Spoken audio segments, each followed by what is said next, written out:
দিয়ে দেবো পেঁয়াজ, মাঝখানে কেটে 3-5 কাঁচা লঙ্কা,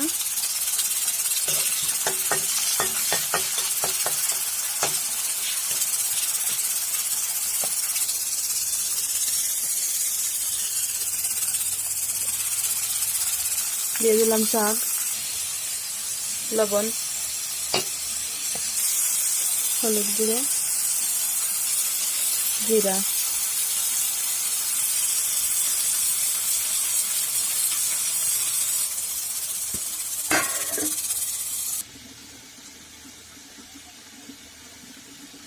যদি আমার ভিডিওটা তোমাদের ভালো লাগে তাহলে লাইক কমেন্ট শেয়ার করো। তো আবার দেখা হবে নেক্সট কোনো ভিডিও।